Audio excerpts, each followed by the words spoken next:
Dans cette application de cours, il s'agit de déterminer les réels A et B tels que P de Z inférieur ou égal à A soit égal à 0,456 et P de Z supérieur ou égal à B soit égal à 0,264 où grand Z est la variable aléatoire qui suit la loi normale centrée réduite N01.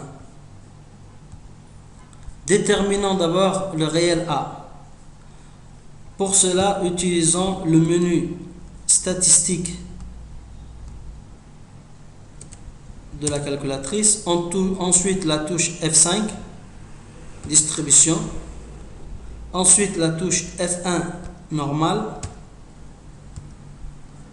et enfin la touche F3, c'est-à-dire la touche inverse.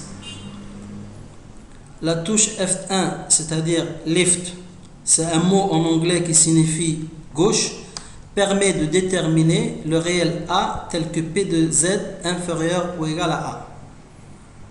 La valeur de area c'est 0,456. La valeur de sigma c'est 1 et la valeur de mu c'est 0. On valide et on obtient le résultat. Donc A est environ égal moins 0,11, c'est un résultat arrondi à 10 puissance moins 2 près. Déterminons ensuite le réel B. Pour cela, utilisons la touche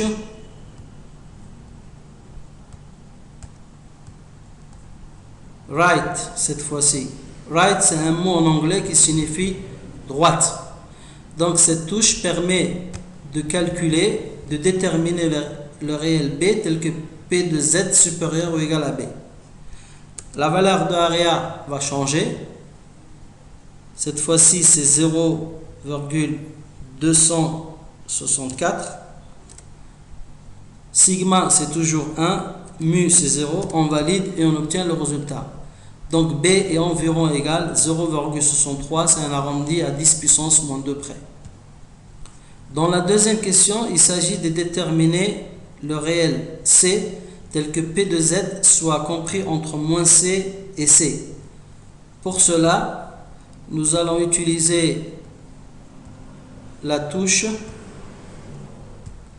F3, c'est-à-dire la touche centrale.